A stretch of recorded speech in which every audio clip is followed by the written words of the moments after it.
Hello my YouTube family, ಹೇಗಿದ್ದೀರಾ ಎಲ್ಲರೂ? I hope ಎಲ್ಲರೂ ಚೆನ್ನಾಗಿದ್ದೀರಾ. ಅದೇ ರೀತಿ ನಿಮ್ಮ ಲೈಫ್ನಲ್ಲಿ ಪಾಸಿಟಿವ್ ಆಗಿ ಥಿಂಕ್ ಮಾಡ್ತಾ ಇದ್ದೀರಾ ಅಂತ ಅಂದ್ಕೊಂಡಿದ್ದೀನಿ.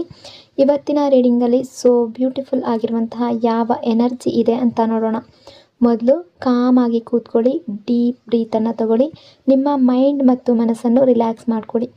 ಈಗ ನಿಮ್ಮ ಪರ್ಸನ್ ಹೆಸರನ್ನು ಮನಸಾರೆ 3 ಬಾರಿ ನೆನೆಸ್ಕೊಳ್ಳಿ. ನಿಮ್ಮ ಪರ್ಸನ್ ಫೇಸನ್ನು ಇಮ್ಯಾಜಿನ್ ಮಾಡ್ಕೊಳ್ಳಿ. ಅವರು ಮತ್ತು ನೀವು ಒಟ್ಟಿಗೆ ಕಳೆದಿರುವ ಬ್ಯೂಟಿಫುಲ್ ಮೆಮೊರೀಸ್ನ ನೆನಪು ಮಾಡ್ಕೊಳ್ಳಿ. ಅದಕ್ಕೂ ಮೊದಲು ಈ ರೀಡಿಂಗ್ ನಿಮ್ಮವರೆಗೂ ತಲುಪಿದೆ ಅಂದರೆ ಯು ಆರ್ ಸೋ ಬ್ಲೆಸ್ಡ್. ಯೂನಿವರ್ಸ್ಗೆ ಗ್ರ್ಯಾಟಿಟ್ಯೂಡ್ ಹೇಳಿ, ಥ್ಯಾಂಕ್ ಯು ಯೂನಿವರ್ಸ್ ಅಂತ ಹೇಳಿ ನಿಮ್ಮ ಪರ್ಸನ್ ಎನರ್ಜಿಯನ್ನು ಫೀಲ್ ಮಾಡಿ. ಬ್ಯೂಟಿಫುಲ್ ಆಗಿರುವ ಎನರ್ಜಿ ಬಂದಾಗ ಅದನ್ನು ರಿಸೀವ್ ಮಾಡ್ಕೊಳ್ಳಿ. ಇದು ಜನರಲ್ ರೀಡಿಂಗ್ ಆಗಿರುತ್ತೆ. ಜನರಲ್ ರೀತಿಯಲ್ಲಿ ನೀವು ಇದನ್ನು ಜಡ್ಜ್ ಮಾಡಬೇಕಾಗುತ್ತೆ. ಎಲ್ಲ ವಿಷಯಗಳು ಎಲ್ಲರಿಗೂ ಮ್ಯಾಚ್ ಆಗಬೇಕು ಅಂತ ಇಲ್ಲ. ನಿಮ್ಮ ಸಿಚುವೇಶನ್ಗೆ ಮ್ಯಾಚ್ ಆಗುವ ಎನರ್ಜಿ ಇದ್ದರೆ ಮಾತ್ರ ಅದನ್ನು ರಿಸೀವ್ ಮಾಡ್ಕೊಳ್ಳಿ. ಯಾವುದಾದ್ರೂ ಭಾಗ ನಿಮಗೆ ಮ್ಯಾಚ್ ಆಗಲಿಲ್ಲ ಅಂದರೆ ಅದನ್ನು ಫೋರ್ಸ್ ಆಗಿ ತಗೊಳ್ಬಾರ್ದು. ಸಿಂಪಲ್ಲಾಗಿ ಅಲ್ಲಿಗೆ ಬಿಟ್ಬಿಡಿ. ಯಾಕೆಂದರೆ ಈ ರೀಡಿಂಗ್ನ ಉದ್ದೇಶ ಈ ಕ್ಷಣದ ಪ್ರೆಸೆಂಟ್ ಎನರ್ಜಿ ಹೇಗಿದೆ, ನಿಮ್ಮಿಬ್ಬರ ನಡುವೆ ಯಾವ ರೀತಿಯ ಎಮೋಷನ್ಸ್ ಅಥವಾ ವೈಬ್ಸ್ ನಡೀತಾ ಇದೆ ಅದನ್ನು ನಿಮಗೆ ತಿಳಿಸೋ ಒಂದು ಸಣ್ಣ ಪ್ರಯತ್ನ ಅಷ್ಟೇ. ಹಾಗಾಗಿ ಓವರ್ ಆಗಿ ನೆಗೆಟಿವ್ ಆಗಿ ಯೋಚನೆ ಮಾಡಬೇಡಿ. ನಿಮ್ಮ ಮನಸ್ಸನ್ನು ಅನಾವಶ್ಯಕ ಭಯಗಳಿಂದ ತುಂಬಿಸ್ಕೊಳ್ಬೇಡಿ. ಯಾವುದೇ ರಿಲೇಷನ್ಶಿಪ್ಪಲ್ಲಾಗಿರಲಿ ಪಾಸಿಟಿವ್ ಎನರ್ಜಿ ತುಂಬ ಇಂಪಾರ್ಟೆಂಟ್ ಆಗಿರುತ್ತೆ. ರೀಡಿಂಗನ್ನು ನೋಡಬೇಕಾದ್ರೆ ವಿಡಿಯೋನ ಲೈಕ್ ಮಾಡ್ಕೊಳ್ಳಿ. ಅದೇ ರೀತಿ ಚಾನಲ್ನ ಸಬ್ಸ್ಕ್ರೈಬ್ ಮಾಡಿಕೊಂಡು ಕನೆಕ್ಟ್ ಆಗಿ. ಮೊದಲಿಗೆ ಯಾವ ಎನರ್ಜಿ ಇದೆ ಅಂತ ನೋಡೋದಾದರೆ, ತುಂಬ ನೆನಪು ಮತ್ತು ಮರೆಯಲು ಆಗದೇ ಇರುವಂತಹ ಎನರ್ಜಿ, ಪ್ರೀತಿಯ ನಿಜವಾದ ಅರಿವಿನ ಎನರ್ಜಿ, ಒಂದು ಪಾಠ, ಒಂದು ಸೈಕಲ್ ಮುಗಿದು ಅರಿವು ಬರ್ತಾ ಇರುವಂತಹ ಎನರ್ಜಿ.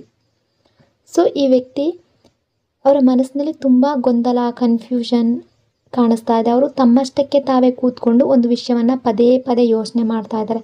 ನನಗೆ ಯಾಕೆ ಇವರನ್ನು ಮರೆಯೋದಕ್ಕೆ ಆಗ್ತಾ ಇಲ್ಲ, ಈ ಪ್ರಶ್ನೆ ಅವರ ಮನಸ್ಸಿನಲ್ಲಿ ಮತ್ತೆ ಮತ್ತೆ ಬರ್ತಾ ಇದೆ.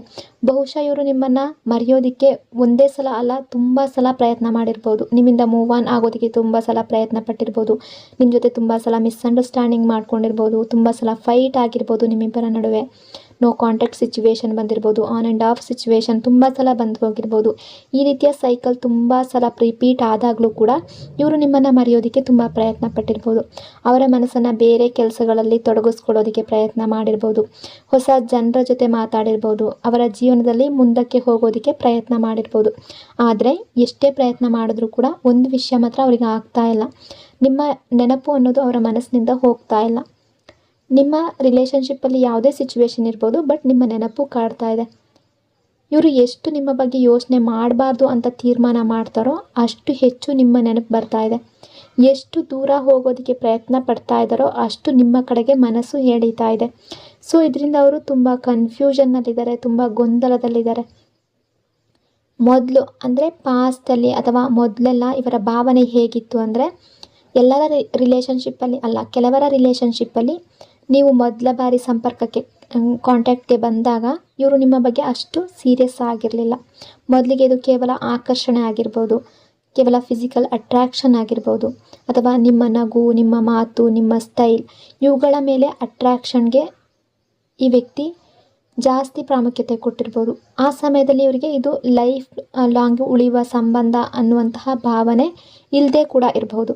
ಬಹುಶಃ ಕೇವಲ ಸಮಯ ಕಳೆಯೋದಕ್ಕೆ ಅಥವಾ ಟೈಮ್ ಸ್ಪೆಂಡ್ ಮಾಡೋದಕ್ಕೆ ಈ ರಿಲೇಷನ್ಶಿಪ್ ಅಂತ ಕೆಲವರು ಅಂದ್ಕೊಂಡಿರ್ಬೋದು. ಬಟ್ ನಿಧಾನವಾಗಿ ನಿಮ್ಮನ್ನು ತಿಳ್ಕೊಂಡಂತೆ ನಿಮ್ಮ ಹೃದಯದ ನಿಜವಾದ ಒಳ್ಳೆಯತನವನ್ನು ನೋಡಿದ ಮೇಲೆ ಅವರ ಭಾವನೆಗಳು ಬದಲಾಗೋದಕ್ಕೆ ಶುರು ಆಗಿತ್ತು. ಬಟ್ ಪ್ರೆಸೆಂಟ್ ಸಿಚುವೇಶನಲ್ಲಿ ಪರಿಸ್ಥಿತಿ ಯಾವ ರೀತಿ ಆಗಿದೆ ಅಂದರೆ, ಮೊದಲು ನೀವು ಇವರನ್ನು ತುಂಬ ಇಷ್ಟಪಡ್ತಾ ಇದ್ರಿ, ತುಂಬ ಚೇಸ್ ಮಾಡ್ತಾ ಇದ್ರಿ. ಈಗ ಇವರು ನಿಮ್ಮನ್ನು ತುಂಬ ಮಿಸ್ ಮಾಡ್ತಾ ಇದ್ದಾರೆ, ನಿಮ್ಮ ಬಗ್ಗೆ ತುಂಬ ಥಿಂಕ್ ಮಾಡ್ತಾ ಇದ್ದಾರೆ. ಒಂದು ಅರಿವಿನ ಎನರ್ಜಿ, ರಿಯಲೈಸೇಷನ್ ಎನರ್ಜಿ. ನೀವು ಇಲ್ಲದೆ ಇರುವ ಜೀವನ ಹೇಗಿರುತ್ತೆ, ಈ ಅನುಭವ ಅವರಿಗೆ ಈಗಾಗಲೇ ತಿಳಿದು ಹೋಗಿದೆ. ನೀವು ದೂರ ಆದ ನಂತರ ಅವರ ಲೈಫ್ನಲ್ಲಿ ಬಂದ ಖಾಲಿತನ, ಲೋನ್ಲಿನೆಸ್ ಅವರು ಅನುಭವಿಸಿದ್ದಾರೆ. ಮೊದಲು ನೀವು ಅವರ ಲೈಫ್ನಲ್ಲಿ ಇದ್ದಾಗ ನಿಮ್ಮ ಮೌಲ್ಯ ಅವರಿಗೆ ಅಷ್ಟು ಗೊತ್ತಾಗ್ತಾ ಇರಲಿಲ್ಲ. ಆದರೆ ನೀವು ದೂರ ಆದಮೇಲೆ ಅಥವಾ ಗ್ಯಾಪ್ ಬಂದಮೇಲೆ ಆ ಖಾಲಿ ಜಾಗ ಎಷ್ಟು ದೊಡ್ಡದು ಅಂತ ಅವರಿಗೆ ಅರ್ಥ ಆಗ್ತಾ ಇದೆ. ಹಳೆಯ ಪಾಠ ಮುಗಿತಾ ಇರುವಂತಹ ಎನರ್ಜಿ. ಮೊದಲು ಈ ವ್ಯಕ್ತಿ ನಿಮ್ಮ ಬಗ್ಗೆ ತುಂಬ ತಪ್ಪು ಕಲ್ಪನೆಗಳನ್ನು ಮಾಡ್ಕೊಂಡಿರಬಹುದು. ನಿಮ್ಮ ಒಳ್ಳೆಯತನಕ್ಕಿಂತ ನಿಮ್ಮ ತಪ್ಪುಗಳನ್ನು ಮಾತ್ರ ನೋಡ್ತಿರಬಹುದು. ನಿಮ್ಮ ಪ್ರೀತಿಗಿಂತ ನಿಮ್ಮ ಕೋಪವನ್ನು ಗಮನಿಸಿರ್ಬೋದು. ನಿಮ್ಮ ಸ್ಯಾಕ್ರಿಫೈಸ್ಗಿಂತ ನಿಮ್ಮ ಸಣ್ಣ ಸಣ್ಣ ತಪ್ಪುಗಳ ಬಗ್ಗೆ ಯೋಚನೆ ಮಾಡ್ತಾ ಇರ್ಬೋದು. ಬಟ್ ಈಗ ಪರಿಸ್ಥಿತಿ ಅನ್ನೋದು ಬದಲಾಗಿದೆ. ನೀವು ಇವರಿಗಾಗಿ ಮಾಡಿದ ಪ್ರತಿಯೊಂದು ಸಣ್ಣ ವಿಷಯ ಕೂಡ ಈಗ ಅವರಿಗೆ ನೆನಪಾಗ್ತಾ ಇದೆ. ನೀವು ಕೊಟ್ಟ ಕೇರ್, ನೀವು ಕೊಟ್ಟ ಕಾಳಜಿ, ನೀವು ಕೊಟ್ಟ ಸಮಯ, ನೀವು ಕೊಟ್ಟ ಪ್ರೀತಿ, ನೀವು ಮಾಡಿದಂತಹ ಸ್ಯಾಕ್ರಿಫೈಸ್, ಇವೆಲ್ಲ ಈಗ ಅವರಿಗೆ ಒಂದೊಂದಾಗಿ ನೆನಪಾಗ್ತಾ ಇದೆ. ಅದು ದೊಡ್ಡ ವಿಷಯ ಆಗಿ ಕಾಣ್ತಾ ಇದೆ. ಮೊದಲು ಅವರಿಗೆ ಅದರ ಬಗ್ಗೆ ಕೇರೇ ಇರಲಿಲ್ಲ, ನಿಮ್ಮ ಬಗ್ಗೆ ತುಂಬ ಇಗ್ನೋರ್ ಮಾಡ್ತಾಯಿದ್ರು. ಬಟ್ ಈಗ ಅವರಿಗೆ ಅದೆಲ್ಲ ನೆನಪಾಗ್ತಾ ಇದೆ. ಇಲ್ಲಿ ಅವರಿಗೆ ತಡವಾಗಿ ರಿಯಲೈಸೇಷನ್ ಆಗ್ತಾ ಇದೆ. ಕೆಲವೊಮ್ಮೆ ಒಬ್ಬ ವ್ಯಕ್ತಿ ನಮ್ಮ ಲೈಫ್ನಲ್ಲಿ ಇದ್ದಾಗ ಅದರ ಮೌಲ್ಯ ಗೊತ್ತಾಗೋದಿಲ್ಲ. ಅವರು ದೂರ ಹೋದ್ಮೇಲೆ ಮಾತ್ರ ಅವರ ನಿಜವಾದ ಬೆಲೆ ಅರ್ಥ ಆಗುತ್ತೆ. ಸೊ ಈ ವ್ಯಕ್ತಿ ಜೊತೆ ಕೂಡ ಇದೇ ರೀತಿಯ ಎನರ್ಜಿ ಇದೆ. ಮೊದಲು ಅವರು ನಿಮ್ಮಲ್ಲಿ ದೋಷಗಳನ್ನು ಹುಡುಕ್ತಾ ಇದ್ರು, ಆದರೆ ನಿಮ್ಮನ್ನು ಇಗ್ನೋರ್ ಮಾಡ್ತಾ ಇದ್ರು. ಈಗ ನಿಮ್ಮ ನಿಜವಾದ ಮನಸ್ಸನ್ನು ನೋಡ್ತಾ ಇದ್ದಾರೆ. ನಿಮ್ಮ ಪ್ರೀತಿಯಲ್ಲಿ ಯಾವುದೇ ಸ್ವಾರ್ಥ ಇರಲಿಲ್ಲ ಅಂತ ಅವರಿಗೆ ಅರ್ಥ ಆಗ್ತಾ ಇದೆ. ನಿಮ್ಮ ಪ್ರೀತಿ ನಿಜ ಆಗಿತ್ತು, ನಿಮ್ಮ ಕೇರ್, ನಿಮ್ಮ ಕಾಳಜಿ ನಿಜ ಆಗಿತ್ತು, ನಿಮ್ಮ ಫೀಲಿಂಗ್ಸ್ಗಳು, ನಿಮ್ಮ ಭಾವನೆಗಳು ನಿಜ ಆಗಿತ್ತು. ಈಗ ಅವರು ಅದನ್ನು ಕ್ಲಿಯರ್ ಆಗಿ ನೋಡ್ತಾ ಇದ್ದಾರೆ. ಅಂದರೆ ಅವರಿಗೆ ಒಂದು ಆಸೆ ಇದೆ, ಅಥವಾ ನಿಮ್ಮ ಮೇಲೆ ಇರುವ ಆ ಪ್ರೀತಿ ಇನ್ನೂ ಬಿಟ್ಟಿಲ್ಲ. ಅವರು ಇನ್ನೂ ಎಲ್ಲ ಮುಗ್ದೋಯ್ತು ಅಂತ ಅವರು ಅಂದ್ಕೊಳ್ತಾ ಇಲ್ಲ. ಅವರ ಮನಸ್ಸಿನಲ್ಲಿ ಇನ್ನೂ ಕೂಡ ಒಂದು ಸಣ್ಣ ಹೋಪ್ ಇದೆ. ಒಂದು ದಿನ ಮತ್ತೆ ಮಾತಾಡ್ಬೋದಾ, ಒಂದು ದಿನ ಮತ್ತೆ ನಾವು ಭೇಟಿ ಆಗ್ಬೋದಾ, ಒಂದು ದಿನ ಮತ್ತೆ ನಾವು ಮೊದಲು ಇದ್ದ ಹಾಗೆ ಟೈಮ್ ಸ್ಪೆಂಡ್ ಮಾಡ್ಬೋದಾ. ಅವರ ಮನಸ್ಸಿನಲ್ಲಿ ಈ ರೀತಿ ಪ್ರಶ್ನೆಗಳು ಬರ್ತಾ ಇದೆ. ನಿಮ್ಮ ಜೊತೆಗಿನ ಕಳೆದ ಸಮಯವನ್ನು ಅವರು ನೆನಪು ಮಾಡ್ಕೊಳ್ತಾ ಇದ್ದಾರೆ. ನಿಮ್ಮ ಜೊತೆ ಮತ್ತೆ ಆ ನಗುವ ಕ್ಷಣಗಳನ್ನು ಊಹೆ ಮಾಡ್ಕೊಳ್ತಾ ಇದ್ದಾರೆ, ಊಹಿಸ್ಕೊಳ್ತಾ ಇದ್ದಾರೆ. ನಿಮ್ಮಿಬ್ಬರ ನಡುವೆ ಸಂಪರ್ಕ, ಕಾಂಟ್ಯಾಕ್ಟ್ ಸಂಪೂರ್ಣವಾಗಿ ಎಂಡ್ ಆಗಿಲ್ಲ ಅನ್ನೋ ಎನರ್ಜಿ ಕೂಡ ಇದೆ. ಹೊರಗಿನಿಂದ ನೋಡಿದ್ರೆ ನೀವಿಬ್ಬರು ಮಾತಾಡ್ತಾ ಇಲ್ಲ ಅಥವಾ ಕಾಂಟ್ಯಾಕ್ಟಲ್ಲಿ ಇಲ್ಲದೇ ಇರ್ಬೋದು. ಬಟ್ ಈ ರಿಲೇಷನ್ಶಿಪ್ ಇನ್ನೂ ಮುಗ್ದೋಗಿಲ್ಲ ಅನ್ನೋ ಎನರ್ಜಿ ಇದೆ. ಸೊ ಅವರು ನಿಮ್ಮನ್ನು ಮರೆಯೋದಕ್ಕೆ ಆಗ್ತಾ ಇಲ್ಲ, ನಿಮ್ಮ ಬಗ್ಗೆ ಯೋಚನೆ ಮಾಡೋದು ನಿಲ್ಲಿಸೋದಕ್ಕೆ ಆಗ್ತಾ ಇಲ್ಲ. ಅವರ ಮನಸ್ಸು ಇನ್ನೂ ನಿಮ್ಮ ಕಡೆಗೆ ಬರ್ತಾ ಇದೆ. ನಿಮ್ಮನ್ನು ಮರೆಯೋದಕ್ಕೆ ಪ್ರಯತ್ನ ಮಾಡಿದ್ದಾರೆ, ಆದರೆ ಅದರಲ್ಲಿ ಅವರು ಯಶಸ್ವಿ ಆಗಿಲ್ಲ. ಅಂದರೆ ಅವರು ಸಕ್ಸಸ್ ಆಗಿಲ್ಲ. ನೀವು ಅವರ ಲೈಫ್ನಲ್ಲಿ ಎಷ್ಟು ಮುಖ್ಯ ಅಂತ ಅವರಿಗೆ ಈಗ ಅರ್ಥ ಆಗ್ತಾ ಇದೆ. ನಿಮ್ಮ ಪ್ರೀತಿಯ ನಿಜವಾದ ವ್ಯಾಲ್ಯೂ ಈಗ ಗೊತ್ತಾಗ್ತಾ ಇದೆ. ನಿಮ್ಮ ಬಗ್ಗೆ ಅವರು ಟೈಮ್ ಸ್ಪೆಂಡ್ ಮಾಡೋದರ ಬಗ್ಗೆ ಥಿಂಕ್ ಮಾಡ್ತಾ ಇದ್ದಾರೆ. ಮತ್ತೆ ಕಾಂಟ್ಯಾಕ್ಟ್ ಮಾಡುವ ಸಾಧ್ಯತೆ ಇನ್ನೂ ಮನಸ್ಸಿನಲ್ಲಿ ಇಟ್ಕೊಂಡಿದ್ದಾರೆ. ನೀವು ಇಲ್ಲದೇ ಇರುವಂತಹ ಖಾಲಿತನವನ್ನು ಅವರು ತುಂಬ ಡೀಪಾಗಿ ಅನುಭವಿಸ್ತಾ ಇದ್ದಾರೆ. ಅದರ ಬಗ್ಗೆ ಓವರ್ ಥಿಂಕಿಂಗ್ ಮಾಡ್ತಾ ಇದ್ದಾರೆ. Over thinking energy, hidden feelings energy, clarity energy ಇದೆ. ಇದುವರೆಗೆ ಒಂದೇ ಜಾಗದಲ್ಲಿ, ಒಂದೇ ಪ್ಲೇಸಲ್ಲಿ ನಿಂತಿದ್ದ ಎನರ್ಜಿ ಈಗ ಮುಂದೆ ಮೂವ್ ಆಗೋದಕ್ಕೆ ಶುರು ಆಗ್ತಾ ಇರುವಂಥ ಎನರ್ಜಿ. ಅಂದರೆ ನೀವಿಬ್ಬರು ಲಾಂಗ್ ಡಿಸ್ಟೆನ್ಸ್ ಕನೆಕ್ಷನ್ನಲ್ಲಿ ಏನಾದರೂ ಇದ್ದರೆ ಈ ವ್ಯಕ್ತಿ ನಿಮ್ಮನ್ನು ಭೇಟಿ ಮಾಡುವಂತಹ ಯೋಚನೆ ಕೂಡ ಮಾಡ್ತಾ ಇರ್ಬೋದು. ನಿಮ್ಮನ್ನು ನೋಡಬೇಕು ಅನ್ನೋ ಆಸೆ ಕೂಡ ಇರ್ಬೋದು. ಅಥವಾ ನೀವಿಬ್ಬರು ಹತ್ತಿರದ ಪ್ಲೇಸಲ್ಲಿ ಇದ್ದರೂ ಕೂಡ ಸಡನ್ನಾಗಿ ನಿಮ್ಮನ್ನು ಭೇಟಿ ಮಾಡಬೇಕು ಅಥವಾ ಕಾಂಟ್ಯಾಕ್ಟ್ ಮಾಡಬೇಕು, ಒಂದು ಕಾಲ್ ಮಾಡಬೇಕು, ಮೆಸೇಜ್ ಮಾಡಬೇಕು ಅನ್ನೋ ರೀತಿ ಕೂಡ ಥಿಂಕ್ ಮಾಡ್ತಾ ಇರ್ಬೋದು.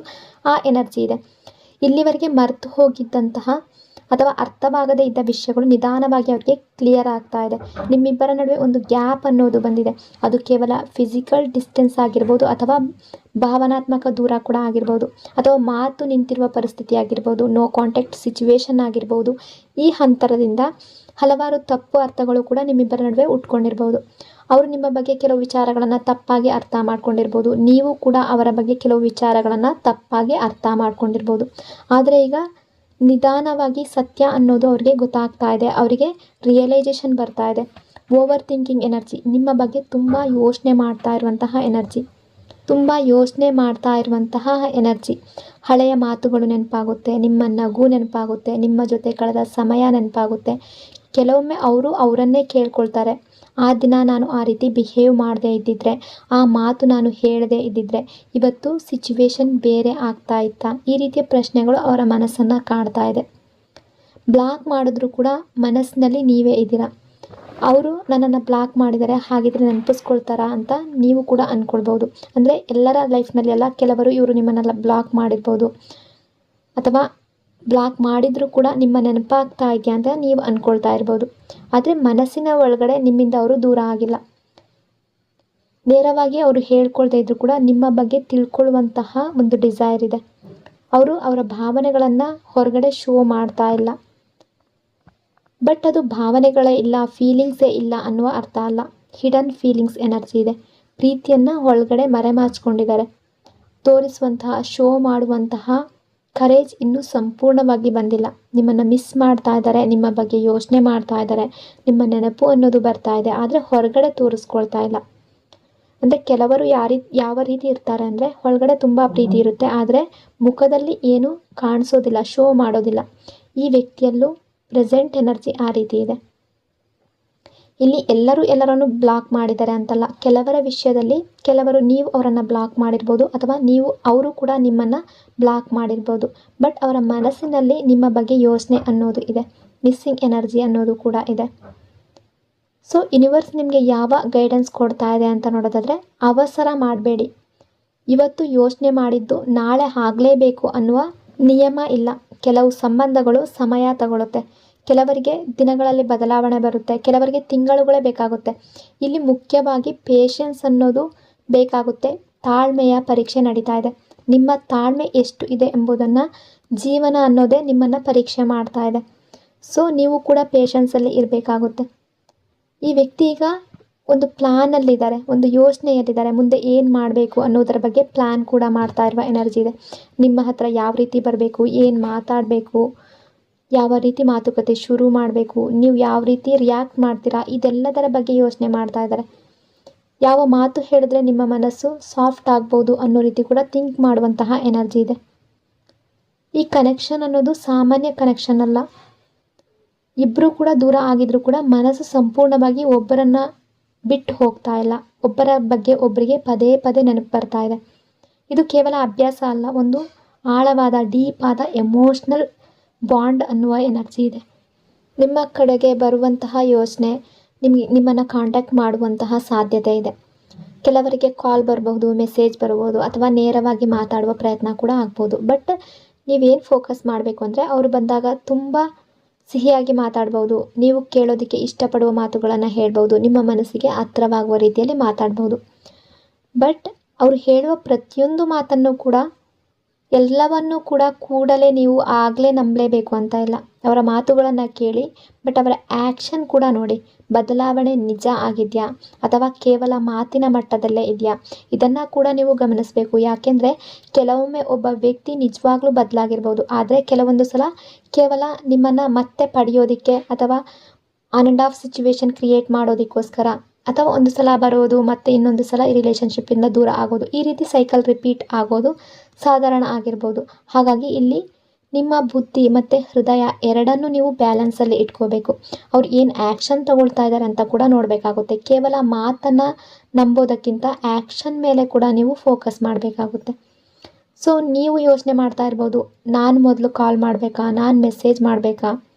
ಬಟ್ ಎನರ್ಜಿ ಪ್ರಕಾರ ಅವರು ಕೂಡ ಪ್ರಯತ್ನ ಮಾಡಲಿ, ಅವರು ಮುಂದೆ ಬರಲಿ, ಅವರು ಅವರ ಭಾವನೆಗಳನ್ನು ತೋರಿಸ್ಲಿ. ಯಾಕೆಂದರೆ ಒಬ್ಬ ವ್ಯಕ್ತಿ ಸ್ವತಃ ಪ್ರಯತ್ನ ಮಾಡಿ ಬಂದಾಗ ಆ ರಿಲೇಷನ್ಶಿಪ್ನ ಮೌಲ್ಯ ಹೆಚ್ಚು ಅರ್ಥ ಮಾಡ್ಕೊಳ್ತಾರೆ. ನೀವೇ ಎಫರ್ಟ್ ಹಾಕ್ತಾ ಇದ್ದರೆ ಅವರಿಗೆ ಅದರ ವ್ಯಾಲ್ಯೂ ಗೊತ್ತಾಗೋದೇ ಇಲ್ಲ.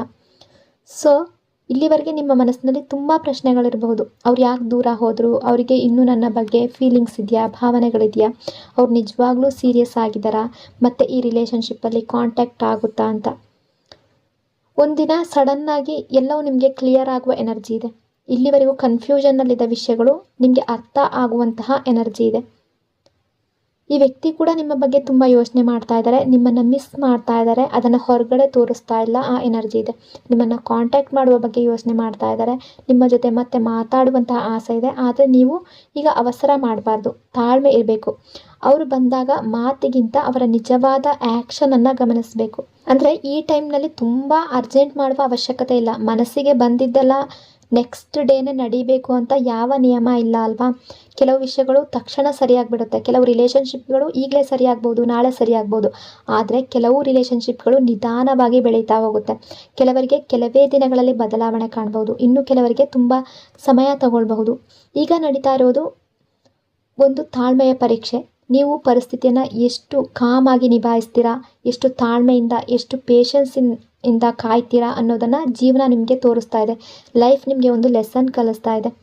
ಯೂನಿವರ್ಸ್ ಕೂಡ ಈಗ ನಿಮಗೆ ಒಂದು ವಿಷಯವನ್ನು ಕಲಿಸ್ತಾ ಇದೆ. ಎಲ್ಲವೂ ನಮ್ಮ ಸಮಯಕ್ಕೆ ನಡೆಯೋದಿಲ್ಲ, ಸರಿಯಾದ ಸಮಯಕ್ಕೆ ನಡೆಯುತ್ತೆ.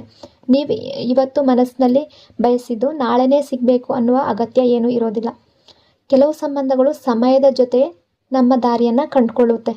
ಈಗ ನೀವು ಏನನ್ನಾದರೂ ಬಲವಂತವಾಗಿ ಬೇಕು ಅಂತ ಹೇಳುವ ಸಮಯ ಅಲ್ಲ, ಬದಲಾಗಿ ತಾಳ್ಮೆಯಿಂದ ಪರಿಸ್ಥಿತಿಯನ್ನು ಗಮನಿಸುವ ಸಮಯ ಇದು. ಯಾಕೆ ಅಂದರೆ ಕೆಲವೊಮ್ಮೆ ಕಾಯುವ ಸಮಯನೇ ದೊಡ್ಡ ಉತ್ತರಗಳನ್ನು ಕೊಡುತ್ತೆ, ನಿಮಗೆ ರಿಯಾಲಿಟಿಯನ್ನು ತೋರಿಸುತ್ತೆ. ಏನು ನಿಜ ಏನು ಸುಳ್ಳು ಅನ್ನೋದು ನಿಮಗೆ ತಾಳ್ಮೆಯಿಂದ ಅಥವಾ ಕಾಯುವ ಟೈಮ್ನಲ್ಲೇ ನಿಮಗೆ ರಿಯಾಲಿಟಿ ಗೊತ್ತಾಗ್ಬಿಡುತ್ತೆ. ಸೊ ಅರ್ಜೆಂಟ್ ಮಾಡಬೇಡಿ, ಪೇಷನ್ಸಿಂದ ಇರಿ, ಓವರ್ ಥಿಂಕಿಂಗ್ ಮಾಡಬೇಡಿ, ಪಾಸಿಟಿವ್ ಆಗಿ ಥಿಂಕ್ ಮಾಡಿ. Healthy boundaries energy. ಈಗ ನೀವು ನೋ ಕಾಂಟ್ಯಾಕ್ಟ್ ಸಿಚುವೇಷನಲ್ಲಿದ್ದರೆ ತುಂಬ ವಿಷಯಗಳನ್ನು, ತುಂಬ ಲೆಸನನ್ನು ಕಲ್ತಿದ್ದೀರಾ. ಮೊದಲು ನೀವು ಹೇಗಿದ್ರಿ, ಯಾರಾದರೂ ಸ್ವಲ್ಪ ಪ್ರೀತಿ ತೋರಿಸಿದ್ರೆ ಸಾಕು ಅವರಿಗಾಗಿ ತುಂಬ ಸ್ಯಾಕ್ರಿಫೈಸ್ ಮಾಡಿಬಿಡೋದು, ತುಂಬ ಚೇಸ್ ಮಾಡೋದು, ಕಾಲ್ ಮೆಸೇಜ್ ಮಾಡ್ತಾನೇ ಇರೋದು, ಯಾರಾದರೂ ದೂರ ಹೋದರೆ ಅವರ ಹಿಂದೆ ಓಡೋದು. ಅಂದರೆ ಈ ವ್ಯಕ್ತಿಯ ಬಗ್ಗೆ ನಾನು ಹೇಳ್ತಾ ಇರೋದು. ನಿಮ್ಮನ್ನು ಎಷ್ಟೇ ಇಗ್ನೋರ್ ಮಾಡಿದ್ರೂ ಕೂಡ ಅವರನ್ನು ಅರ್ಥ ಮಾಡ್ಕೊಳ್ಳೋದಕ್ಕೆ ಪ್ರಯತ್ನ ಮಾಡೋದು. ಆದರೆ ಈಗ ನೀವು ಸೈಲೆಂಟ್ ಆಗಿದ್ದೀರಾ, ನೀವು ಬದಲಾಗಿದ್ದೀರಾ. ನೋ ಕಾಂಟ್ಯಾಕ್ಟ್ ಸಿಚುವೇಶನ್ ಬಂದಮೇಲೆ ಈ ರಿಲೇಷನ್ಶಿಪ್ ನಿಮಗೆ ಒಂದು ದೊಡ್ಡ ಪಾಠನೇ ಕಲಿಸಿದೆ. ನಿಮ್ಮ ವ್ಯಾಲ್ಯೂ ಏನು ಅನ್ನೋದನ್ನು, ನಿಮ್ಮ ಸೆಲ್ಫ್ ರೆಸ್ಪೆಕ್ಟ್ ಎಷ್ಟು ಮುಖ್ಯ ಅನ್ನೋದನ್ನು ನಿಮಗೆ ಗೊತ್ತಾಗಿದೆ, ನಿಮಗೆ ಅರಿವು ಬಂದಿದೆ, ರಿಯಲೈಸೇಷನ್ ಆಗಿದೆ. ಯೂನಿವರ್ಸ್ ಕೂಡ ಈಗ ಹೇಳ್ತಾ ಇರೋದು ಈ ಪಾಠವನ್ನು ನೀವು ಯಾವತ್ತಿಗೂ ಮರಿಬಾರ್ದು. Self worth energy. ಈಗ ನಿಮ್ಮ ಬೆಲೆ ನಿಮಗೆ ಗೊತ್ತಾಗಿದೆ. ಮೊದಲು ನೀವು ನಿಮ್ಮನ್ನು ಕಡಿಮೆ ಅಂತ ಅಂದ್ಕೊಳ್ತಾ ಇರ್ಬೋದು, ನನ್ನಿಂದ ತಪ್ಪಾಯಿತು, ನಾನು ಈ ರಿಲೇಷನ್ಶಿಪ್ಪಲ್ಲಿ ಸರಿಯಾದ ಟೈಮ್ ಕೊಡಲಿಲ್ಲ, ನನ್ನ ಕಾರಣಕ್ಕೆ ಈ ರಿಲೇಷನ್ಶಿಪ್ ಹಾಳಾಯಿತು, ಹೀಗೆ ಯೋಚನೆ ಮಾಡ್ತಾ ಇರ್ಬೋದು ಮೊದಲೆಲ್ಲ. ಆದರೆ ಈಗ ನಿಧಾನವಾಗಿ ನಿಮಗೆ ಸತ್ಯ ಅರ್ಥ ಆಗ್ತಾ ಇದೆ. ಎಲ್ಲ ತಪ್ಪುಗಳು ನಂದಲ್ಲ, ಎಲ್ಲ ಜವಾಬ್ದಾರಿ ಕೂಡ ನಂದಲ್ಲ, ನಾನು ಮಾತ್ರ ಎಫರ್ಟ್ ಹಾಕಬೇಕಾ, ಅವರು ಕೂಡ ಎಫರ್ಟ್ ಹಾಕಬೇಕು. ಈ ರಿಲೇಷನ್ಶಿಪ್ ಇಬ್ಬರ ಸಂಬಂಧದಿಂದ, ಇಬ್ಬರ ಪ್ರಯತ್ನದಿಂದ ಮಾತ್ರ ನಿಲ್ಲುತ್ತೆ. ಈ ಅರಿವು, ಈ ರಿಯಲೈಸೇಷನ್ ಅನ್ನೋದು ನಿಮ್ಮ ಮನಸ್ಸಿನಲ್ಲಿ ಸ್ಟ್ರಾಂಗ್ ಆಗಿ ಬಂದಿದೆ. ಸೊ ಭಾವನೆಗೆ ಒಳಗಾಗಿ, ಫೀಲಿಂಗ್ಸ್ಗೆ ಒಳಗಾಗಿ ಹಳೆಯ ತಪ್ಪನ್ನು ಮತ್ತೆ ಮಾಡಬೇಡಿ. ಈ ವ್ಯಕ್ತಿ ನಿಮ್ಮ ಲೈಫ್ನಲ್ಲಿ ಬಂದರೆ ಒಂದು ಪರೀಕ್ಷೆ ಬರುತ್ತೆ. ಅವ್ರು ಬಂದ ತಕ್ಷಣ ನೀವು ಭಾವನಾತ್ಮಕವಾಗಿ ಒಂದು ಫೀಲಿಂಗ್ಸ್ನಿಂದ ಕುಸಿದೋಗ್ಬಿಟ್ರೆ, ನಿಮ್ಮ ಎಲ್ಲ ನೋವನ್ನು, ನಿಮ್ಮ ಎಲ್ಲ ಫೀಲಿಂಗ್ಸನ್ನು ಅವರ ಮುಂದೆ ಹೋಗಿ ನೀವು ಶೇರ್ ಮಾಡಿಕೊಂಡ್ರೆ, ನೀವು ಅಂದರೆ ನೀವಿಲ್ಲದೆ ನಾನು ತುಂಬ ಕಷ್ಟಪಟ್ಟೆ, ಮತ್ತು ಹಳೆಯ ರೀತಿಯಲ್ಲೇ ನೀವಿಲ್ಲದೆ ನನಗೆ ಲೈಫಲ್ಲಿ ತುಂಬ ಕಷ್ಟ ಆಯಿತು, ನನಗೆ ತುಂಬ ನೆನಪಾಗ್ತಾ ಇತ್ತು, ಈ ರೀತಿಯ ಫೀಲಿಂಗ್ಸ್ಗಳನ್ನು ನೀವು ಶೇರ್ ಮಾಡ್ಕೊಳ್ಳೋದಕ್ಕೆ ಶುರು ಮಾಡಿದ್ರೆ ಮತ್ತೆ ಹಳೆಯ ಪ್ಯಾಟರ್ನ್ ಶುರುವಾಗುವಂತಹ ಸಾಧ್ಯತೆ ಕೂಡ ಇದೆ. ಯಾಕೆಂದರೆ ಕೆಲವರು ನಾವು ಯಾವಾಗಲೂ ಅವರಿಗಾಗಿ ಕಾಯ್ತೀವಿ ಅಂತ ತಿಳಿದಾಗ ನಮ್ಮ ವ್ಯಾಲ್ಯೂವನ್ನು ಕಡಿಮೆ ಮಾಡ್ತಾರೆ. ಸೊ ನಿಮಗೆ ಗೈಡೆನ್ಸ್ ಯಾವ ರೀತಿ ಇದೆ ಅಂದರೆ, ಮೊದಲು ಅವ್ರು ಏನು ಹೇಳ್ತಾರೆ ಅನ್ನೋದನ್ನು ನೋಡಿ, ಅವರ ಬದಲಾವಣೆ ನಿಜ ಆಗಿದೆಯಾ ಅನ್ನೋದನ್ನು ನೋಡಿ, ಅವರಲ್ಲಿ ಆ್ಯಕ್ಷನ್ ಇದೆಯಾ ಅನ್ನೋದನ್ನು ನೋಡಿ. ಆಮೇಲೆ ನಿಮ್ಮ ಮನಸ್ಸಿನಲ್ಲಿರುವ ಫೀಲಿಂಗ್ಸನ್ನು ಶೇರ್ ಮಾಡ್ಕೊಳ್ಳಿ. ಅವರು ನಿಮ್ಮ ನಂಬಿಕೆಯನ್ನು ಮರಳಿ ಗೆಲ್ಲೋದಕ್ಕೆ ಬಯಸ್ತಾ ಇದ್ದಾರೆ ಅನ್ನೋ ಎನರ್ಜಿ ಕೂಡ ಇದೆ. ಈ ವ್ಯಕ್ತಿಗೆ ಒಂದು ವಿಷಯ ಗೊತ್ತಾಗಿದೆ, ಒಂದು ಸಲ ನಂಬಿಕೆ ಅನ್ನೋದು ಹೋದರೆ ಮತ್ತೆ ಆ ನಂಬಿಕೆಯನ್ನು ಕಟ್ಕೊಳ್ಳೋದು ಸುಲಭ ಅಲ್ಲ ಅಂತ. ಅವರು ಅದಕ್ಕಾಗಿ ನಿಮ್ಮ ವಿಶ್ವಾಸವನ್ನು, ನಿಮ್ಮ ಟ್ರಸ್ಟನ್ನು ಮತ್ತೆ ಪಡೆಯೋದಕ್ಕೆ ಪ್ರಯತ್ನ ಮಾಡ್ಬೋದು. ನಿಮ್ಮ ಮಾತು ಕೇಳ್ಬೋದು, ನಿಮ್ಮ ಇಷ್ಟಗಳನ್ನು ಗಮನಿಸ್ಬೋದು, ನೀವು ಹೇಳೋದನ್ನು ರೆಸ್ಪೆಕ್ಟ್ ಮಾಡೋದಕ್ಕೆ ಪ್ರಯತ್ನ ಮಾಡ್ಬೋದು. ಯಾಕೆಂದರೆ ಅವ್ರಿಗೆ ಗೊತ್ತಾಗಿದೆ ಪ್ರೀತಿಗಿಂತ ಮೊದಲು ನಂಬಿಕೆ ಬೇಕು ಅಂತ. ತುಂಬ ಬ್ಯೂಟಿಫುಲ್ ಆಗಿರುವ ಎನರ್ಜಿ ಇದೆ. ಈ ವ್ಯಕ್ತಿ ಕೇವಲ ಸಂಬಂಧವನ್ನು ಮತ್ತೆ ಬೇಕು ಅಂತ ಬಯಸ್ತಾ ಇಲ್ಲ, ಈ ರಿಲೇಷನ್ಶಿಪ್ಪಲ್ಲಿ ಸಮಾಧಾನ ಬೇಕು ಅಂತ ಅಂದ್ಕೊಳ್ತಾ ಇದ್ದಾರೆ ಅನ್ನುವ ಎನರ್ಜಿ ಕೂಡ ಇದೆ. ಅಂದರೆ ಯಾವುದೇ ಫೈಟ್ ಇರಬಾರ್ದು, ಅನಗತ್ಯವಾಗಿ ಡೌಟ್ಸ್ ಇರಬಾರ್ದು, ಮನಸ್ಸಿಗೆ ನೆಮ್ಮದಿ ಕೊಡುವ ರಿಲೇಷನ್ಶಿಪ್ ಆಗಿರಬೇಕು ಅಂತ ಅಂದ್ಕೊಳ್ತಾ ಇದ್ದಾರೆ. ಅವ್ರು ನಿಮ್ಮ ಜೊತೆ ಇದ್ದಾಗ ಸಿಗ್ತಾ ಇದ್ದ ನೆಮ್ಮದಿ, ಸಮಾಧಾನ ಈಗ ಮಿಸ್ ಮಾಡ್ತಾ ಇದ್ದಾರೆ. ತುಂಬ ಟೈಮ್ನಿಂದ ಅವರ ಮನಸ್ಸಿನಲ್ಲಿ ಗೊಂದಲ, ಒತ್ತಡ, ಯೋಚನೆ, ಪ್ರೆಷರ್ ಅನ್ನೋದು ತುಂಬಿಕೊಂಡಿದೆ. ಈಗ ಅವರಿಗೆ ಅವರ ಮನಸ್ಸಿಗೆ ಸಮಾಧಾನ ಬೇಕು, ಖುಷಿ ಬೇಕು, ಹ್ಯಾಪಿನೆಸ್ ಬೇಕು. ನೀವು ಅವರ ಲೈಫ್ನಲ್ಲಿದ್ದರೆ ಅವರ ಮನಸ್ಸಿನಲ್ಲಿ ಹ್ಯಾಪಿನೆಸ್ ಬರುತ್ತೆ, ಅವರ ಲೈಫ್ ಖುಷಿಯಾಗಿರುತ್ತೆ ಅನ್ನುವ ಭಾವನೆ ಅವರ ಮನಸ್ಸಿನಲ್ಲಿ ತುಂಬ ಡೀಪ್ ಆಗಿದೆ. ಸೊ ಈ ವ್ಯಕ್ತಿ ಒಂದು ನಿರ್ಧಾರ ಕೂಡ ತಗೊಳ್ಳುವಂತಹ ಎನರ್ಜಿ ಇದೆ. ಕೆಲವರಿಗೆ ಇದು ಪ್ರೀತಿಯನ್ನು ಆರಿಸ್ಕೊಳ್ಳುವ ನಿರ್ಧಾರ ಆಗಿರ್ಬೋದು, ಅಥವಾ ಹಳೆಯ ಈಗೋವನ್ನು ಬಿಡುವ ನಿರ್ಧಾರ ಕೂಡ ಆಗಿರ್ಬೋದು. ಮೊದಲೆಲ್ಲ ಈ ವ್ಯಕ್ತಿ ಕಮಿಟ್ಮೆಂಟ್ಗೆ ಹೆದರ್ತಾ ಇರಬಹುದು, ರೆಸ್ಪಾನ್ಸಿಬಿಲಿಟಿಯನ್ನು ಈ ರಿಲೇಷನ್ಶಿಪ್ಪಲ್ಲಿ ತಗೊಳ್ಳೋದಕ್ಕೆ ಇಷ್ಟಪಡದೇ ಇರಬಹುದು.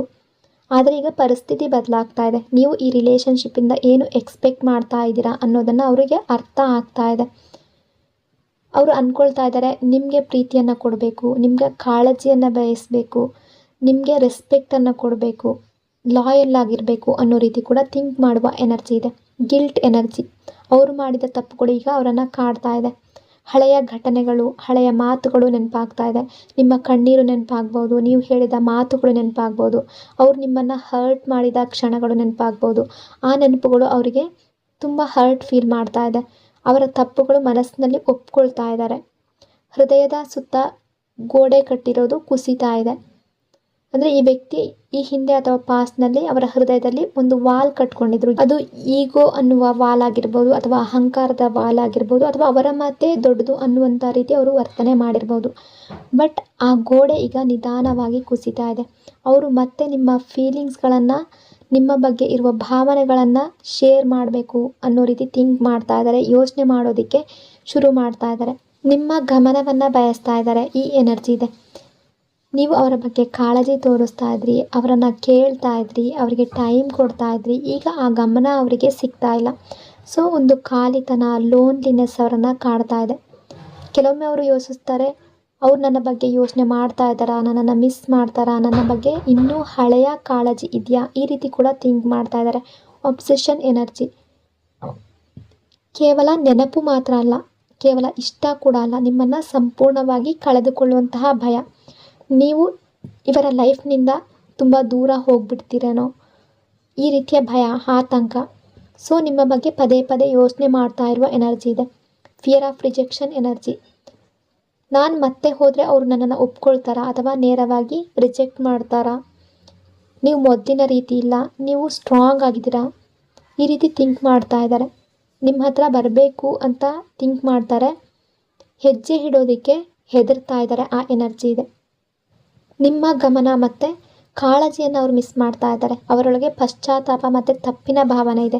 ನಿಮ್ಮನ್ನು ಸಂಪೂರ್ಣವಾಗಿ ಕಳ್ಕೊಳ್ಳುವಂತಹ ಭಯ ಅವರ ಮನಸ್ಸಿನಲ್ಲಿ ಸ್ಟ್ರಾಂಗ್ ಆಗ್ತಾ ಇದೆ. ಸೊ ನಿಮ್ಮ ಕಡೆಗೆ ಅಟ್ರಾಕ್ಷನ್ ಫೀಲ್ ಮಾಡ್ತಾ ಇದ್ದಾರೆ. ಬಟ್ ತಿರಸ್ಕಾರ ಮಾಡ್ತೀರೇನೋ, ರಿಜೆಕ್ಟ್ ಮಾಡ್ತೀರೇನೋ ಅನ್ನೋ ಭಯ ಕೂಡ ಇದೆ. ಅವರು ಕೇವಲ ನಿಮ್ಮನ್ನು ಮಿಸ್ ಮಾಡ್ತಾ ಇಲ್ಲ, ಅವರು ಅವರ ಹಳೆಯ ವರ್ತನೆ, ಬಿಹೇವಿಯರ್ನ ನೆನಪಿಸ್ಕೊಂಡು ನಾಚಿಕೆ ಪಟ್ಕೊಳ್ತಾ ಇದ್ದಾರೆ. ಒಬ್ಬ ವ್ಯಕ್ತಿ ತಪ್ಪು ಮಾಡಿದ ಮೇಲೆ ಮತ್ತೆ ಅದೇ ವ್ಯಕ್ತಿಯ ಮುಂದೆ ನಿಲ್ಲೋದು ಸುಲಭ ಅಲ್ಲ ಅಲ್ವಾ?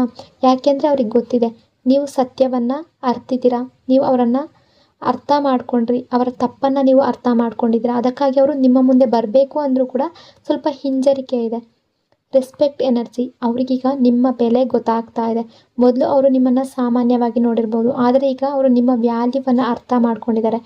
ನೀವು ಈ ರಿಲೇಷನ್ಶಿಪ್ಪಲ್ಲಿ ಎಷ್ಟು ಪ್ರಾಮಾಣಿಕವಾಗಿ ತಗೊಂಡಿದ್ರಿ, ಎಷ್ಟು ಲಾಯಲ್ ಆಗಿದ್ರಿ, ಅದು ಅವ್ರಿಗೆ ಗೊತ್ತಾಗ್ತಾ ಇದೆ. ನೀವು ತುಂಬ ಲಾಯಲ್ ಆಗಿದ್ರಿ, ಬಟ್ ಅವರು ಟೈಮ್ ಕೊಡಲಿಲ್ಲ, ನಿಮ್ಮನ್ನು ಇಗ್ನೋರ್ ಮಾಡಿರ್ಬೋದು, ಅವಾಯ್ಡ್ ಮಾಡಿರ್ಬೋದು.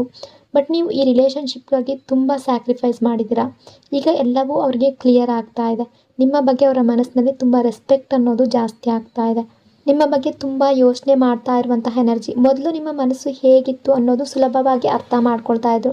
ಬಟ್ ಈಗ ಅವ್ರಿಗೆ ಅದು ಸಾಧ್ಯ ಆಗ್ತಾ ಇಲ್ಲ. ಯಾಕೆಂದರೆ ನೀವು ಸ್ಟ್ರಾಂಗ್ ಆಗಿದ್ದೀರಾ, ಸೈಲೆನ್ಸ್ ಆಗಿದ್ದೀರಾ, ಅಥವಾ ಡಿಸ್ಟೆನ್ಸಲ್ಲಿ ಇದ್ದೀರಾ, ನಿಮ್ಮ ಪಾಡಿಗೆ ನೀವು ಇರಬಹುದು. ಸೊ ಅವರು ಯೋಚನೆ ಮಾಡ್ತಾ ಇದ್ದಾರೆ, ಇನ್ನೂ ನನ್ನ ಬಗ್ಗೆ ಯೋಚಿಸ್ತಾರಾ, ನನ್ನನ್ನು ಮಿಸ್ ಮಾಡ್ತಾರಾ, ಅವರ ಹೃದಯದಲ್ಲಿ ಇನ್ನೂ ನನಗೆ ಪ್ಲೇಸ್ ಇದೆಯಾ, ಈ ಪ್ರಶ್ನೆಗಳು ಅವರನ್ನು ಕಾಡ್ತಾ ಇದೆ. ಸೊ ತುಂಬ ಬ್ಯೂಟಿಫುಲ್ ಆಗಿರುವ ಎನರ್ಜಿ ಇದೆ. ನೀವು ಯಾವಾಗಲೂ ಈ ರಿಲೇಷನ್ಶಿಪ್ಪಲ್ಲಿ ಎಫರ್ಟ್ ಹಾಕುವವರಾಗಿದ್ದರೆ ಈಗ ನಿಮಗೂ ಕೂಡ ಸಮಯ ಬರ್ತಾ ಇದೆ. ನೀವು ಈ ರಿಲೇಷನ್ಶಿಪ್ಗೆ ಕೊಟ್ಟ ಪ್ರೀತಿ, ಕಾಳಜಿ, ನಿಷ್ಠೆ ಇವೆಲ್ಲ ಕೂಡ ವ್ಯರ್ಥ ಆಗಿಲ್ಲ, ವೇಸ್ಟ್ ಆಗಿಲ್ಲ. ನೀವು ಅರ್ಹ ಆಗಿರುವ ಪ್ರೀತಿ ನಿಮ್ಮ ಲೈಫ್ಗೆ ಬಂದೇ ಬರುತ್ತೆ. ಅದು ಈ ವ್ಯಕ್ತಿಯಿಂದ ಕೂಡ ಬರ್ಬೋದು, ಅಥವಾ ನಿಮ್ಮ ಲೈಫ್ನಲ್ಲಿ ಸರಿಯಾದ ರೂಪದಲ್ಲಿ ಆ ಪ್ರೀತಿ ಅನ್ನೋದು ನಿಮ್ಮ ಲೈಫ್ನಲ್ಲಿ ಮತ್ತೆ ಬರಬಹುದು. ಆ ಎನರ್ಜಿ ಇದೆ. ಅಂದರೆ ಇಲ್ಲಿ ಹಳೆಯ ಕತೆ ಅದೇ ರೀತಿಯಲ್ಲಿ ಮುಂದುವರಿಯುವಂತಹ ಎನರ್ಜಿ ಇಲ್ಲ, ಹೊಸ ಆರಂಭದ ಎನರ್ಜಿ ಇದೆ. ಹಿಂದಿನ ತಪ್ಪುಗಳಿಂದ ಪಾಠ ಕಲಿತ ನಂತರ ಹೊಸ ಸ್ಟಾರ್ಟ್ ಆಗುವ ಎನರ್ಜಿ ಇದೆ. ಹೊಸ ರೀತಿಯಲ್ಲಿ ರಿಲೇಷನ್ಶಿಪ್ ಅನ್ನೋದು ಸ್ಟಾರ್ಟ್ ಆಗುವ ಎನರ್ಜಿ ಇದೆ. ಸೊ ಎನರ್ಜಿಯ ಪ್ರಕಾರ ಅವರು ನಿಮ್ಮನ್ನು ಮರ್ತಿಲ್ಲ, ನಿಮ್ಮ ವ್ಯಾಲ್ಯೂವನ್ನು ಅರ್ಥ ಮಾಡ್ಕೊಳ್ತಾ ಇದ್ದಾರೆ. ಅವರ ತಪ್ಪುಗಳ ಬಗ್ಗೆ ಪಶ್ಚಾತ್ತಾಪ, ರಿಗ್ರೆಟ್ ಇದೆ, ಮತ್ತೆ ಕಾಂಟ್ಯಾಕ್ಟ್ ಮಾಡಬೇಕು ಅನ್ನೋ ಯೋಚನೆ ಇದೆ. ನೀವು ನಿಮ್ಮ ಸೆಲ್ಫ್ ರೆಸ್ಪೆಕ್ಟನ್ನು ಕಳ್ಕೊಳ್ಬಾರ್ದು, ಹಳೆಯ ಪಾಠಗಳನ್ನು ಮರಿಬಾರ್ದು. ಸೊ ನಿಮಗೂ ಕೂಡ ತಾಳ್ಮೆ ಇರಬೇಕು, ಪೇಷನ್ಸ್ ಇರಬೇಕು, ಸಮಯಕ್ಕಾಗಿ ನೀವು ಕೂಡ ಕಾಯಬೇಕು. ನೆಗೆಟಿವ್ ಆಗಿ ಥಿಂಕ್ ಮಾಡಬೇಡಿ, ಓವರ್ ಥಿಂಕಿಂಗಲ್ಲಿ ಮುಳುಗಬೇಡಿ, ಪಾಸಿಟಿವ್ ಆಗಿರಿ. ಸೊ ಈ ರೀಡಿಂಗ್ ನಿಮಗೆ ಇಷ್ಟ ಆಗಿದೆ ಅಂದ್ಕೊಂಡಿದ್ದೀನಿ. ಇಷ್ಟ ಆಗಿದರೆ ಪಾಸಿಟಿವ್ ಆಗಿ ಕಮೆಂಟ್ ಮಾಡಿ. ನಿಮ್ಮ ಮನಸ್ಸಿನಲ್ಲಿರುವ ಪಾಸಿಟಿವ್ ಆಗಿರುವಂತಹ ವಿಷಸ್ಗಳು ಆದಷ್ಟು ಬೇಗ ನಿಮ್ಮ ರಿಯಾಲಿಟಿಗೆ ಬರಲಿ ಅಂತ ಬ್ಲೆಸ್ ಮಾಡ್ತಾ ಇನ್ನೊಂದು ರೀಡಿಂಗಲ್ಲಿ ಮತ್ತೆ ಸಿಗ್ತೀನಿ. ಅಲ್ಲಿವರೆಗೂ ಟೇಕ್ ಕೇರ್. ನಿಮ್ಮ ಪ್ರೀತಿಗೆ, ನಿಮ್ಮ ಸಪೋರ್ಟ್ಗೆ lots and lots of love. God bless you all. Thank you so much.